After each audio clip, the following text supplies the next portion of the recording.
Today, we're diving deep into the 80-20 rule, also known as the Pareto Principle. And if you have $5,000 in the bank, I will show you exactly how to apply this rule to skyrocket your financial growth. Before we jump into our 5 key actions, let's break down what the 80-20 rule actually is. Also known as the Pareto Principle, this concept was first observed by Italian economist Vilfredo Pareto in the early 20th century. He noticed that 80% of Italy's wealth was owned by just 20% of the population. But here's where it gets interesting. This distribution wasn't limited to economics. The 80-20 rule suggests that roughly 80% of effects come from 20% of causes. This principle has been found to apply in various fields, demonstrating its versatility and power. In business, for instance, it's often observed that 80% of profits come from just 20% of customers, highlighting the importance of identifying and nurturing key clients. The software development world isn't exempt from this rule either, where it's commonly found that 80% of errors are caused by 20% of the bugs, emphasizing the need for targeted debugging efforts.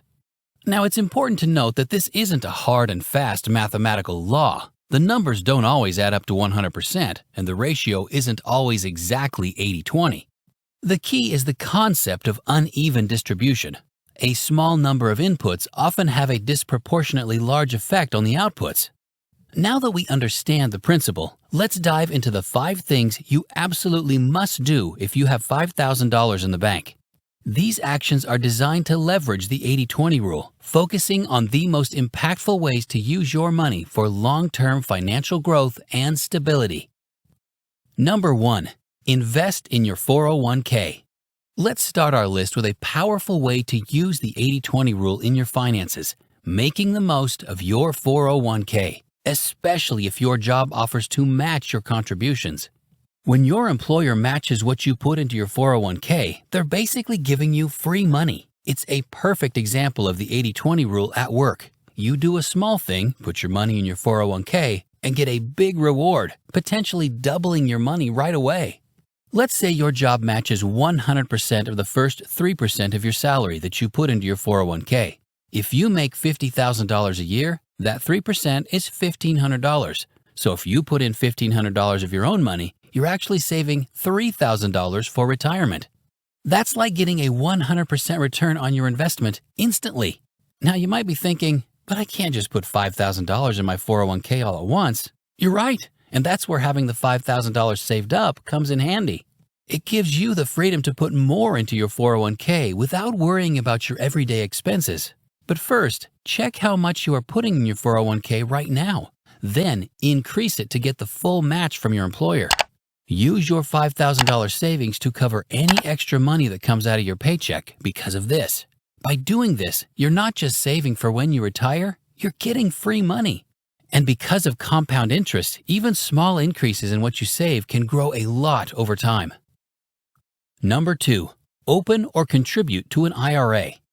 After you've maxed your 401k match, or if your employer doesn't provide one, the next best financial move is to open or contribute to an individual retirement account, IRA. There are 2 main types of IRAs to consider, traditional and Roth, both of which offer tax advantages that can significantly enhance your long-term savings, exemplifying the 80-20 rule in action. With a traditional IRA, your contributions are tax-deductible now, and you pay taxes upon withdrawal during retirement. It can be particularly beneficial if you anticipate being in a lower tax bracket in your retirement years. Conversely, a Roth IRA is funded with after-tax dollars, and the advantage here is that your earnings grow tax-free with no taxes owed upon withdrawal or retirement. It makes it a great option if you expect to be in a higher tax bracket in the future. As of 2024, the contribution limits for an IRA are up to $6,500 if you're under 50 and $7,500 if you're 50 or older. Although a $5,000 contribution won't fully max out your IRA, it will get you pretty close. Consider this scenario. If you invest $5,000 in an IRA and earn an average annual return of 7%, a conservative estimate based on historical stock performance over 30 years, your investment could grow to over $38,000 thanks to the power of compound interest. This projection is based on a one-time $5,000 investment, and if you continue to contribute regularly, your retirement nest egg could grow even more significantly. By focusing on tax-advantaged retirement accounts like 401ks and IRAs, you're effectively applying the 80-20 rule to your long-term financial planning.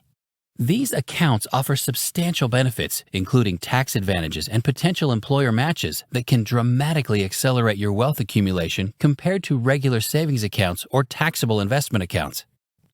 Number 3. Build your emergency fund. Now that we've tackled retirement savings, let's move on to our third crucial action, building a robust emergency fund. This might not seem as exciting as investing in the stock market, but it's a perfect example of the 80-20 rule in action when it comes to financial stability. Because studies have shown that unexpected expenses are one of the leading causes of debt and financial stress, having a solid emergency fund protects you from 80% of financial emergencies with just 20% of your overall savings. But how much should you save?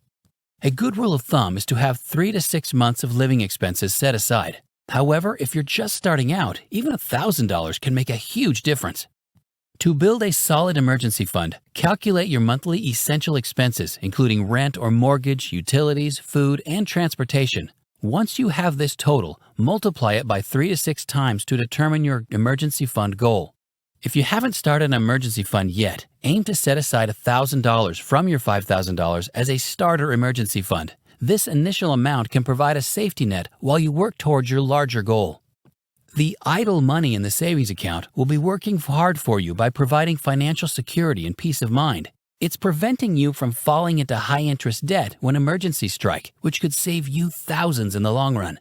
Moreover, having an emergency fund allows you to take calculated risks in other areas of your financial life. It gives you the freedom to invest more aggressively or pursue entrepreneurial ventures, knowing you have a safety net to fall back on. To maximize the impact of your emergency fund, keep it in a high-yield savings account. This way, you can earn some interest while maintaining easy access to your money. Use this fund only for true emergencies, such as unexpected medical bills, car repairs, or job loss. It's important to replenish your emergency fund as soon as possible after using it to ensure you're always prepared for future unexpected expenses. Remember, building an emergency fund is about playing defense with your finances. It might not feel as impactful as investing in stocks or real estate, but it's protecting you from the financial setbacks that could derail your long-term goals. Number 4. Invest in low-cost index funds. If you've taken care of your retirement contributions and emergency fund and still have some of your $5,000 left, it's time to consider investing in the broader market through low-cost index funds or exchange-traded funds, ETFs. Index funds are a type of mutual fund or exchange-traded fund, ETF, designed to track a specific market index like the S&P 500. By investing in these, you're essentially buying a small piece of the entire market.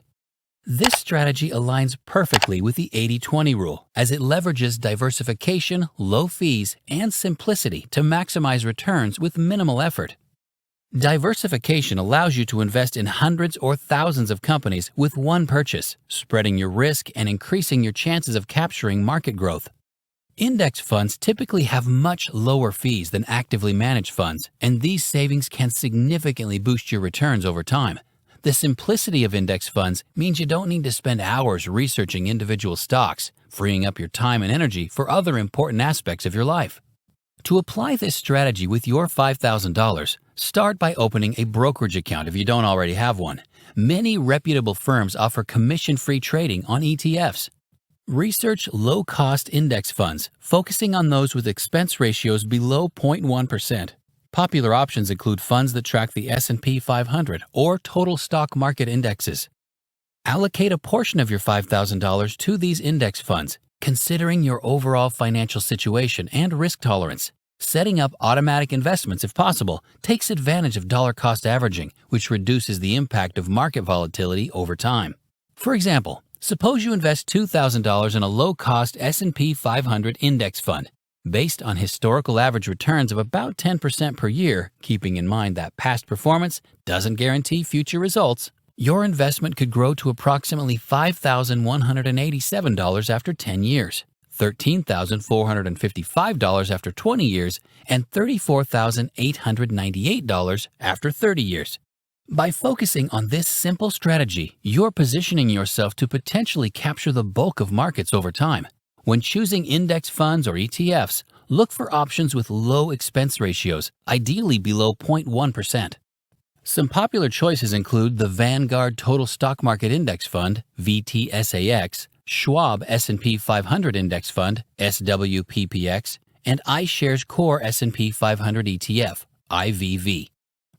Number 5. Pay off high-interest debt. For our financial application of the 80-20 rule, let's discuss something that might not seem like an investment at first glance, but can have a massive impact on your financial future: paying off high-interest debt. Here's where the 80-20 rule comes into play. Often about 20% of your debts, typically credit cards or personal loans, are responsible for 80% of your interest payments. By focusing on these high-interest debts, you can dramatically improve your financial situation. Imagine you have a credit card with a $3,000 balance and an interest rate of 18% APR. If you only make minimum payments, it could take you over 10 years to pay off this debt, and you'd end up paying over $3,000 in interest alone. That's as much as the original balance. Now, if you use part of your $5,000 to pay off this high-interest debt, you'll earn an 18% guaranteed return on your money. That's better than almost any investment you could make in the stock market, and it's risk-free. If you want to apply this strategy, list out all your debts, their balances, and their interest rates. Identify the debts with the highest interest rates. These are your priority. Use a portion of your $5,000 to pay off or pay down these high-interest debts. Before we wrap up, I want to remind you that personal finance is just that, personal. While these strategies are powerful, it's important to consider your unique situation and goals. If you're unsure about any financial decisions, don't hesitate to consult with a financial advisor. What's your take on the 80-20 rule? Have you applied it to your finances before? Let me know in the comments below. See you in the next video.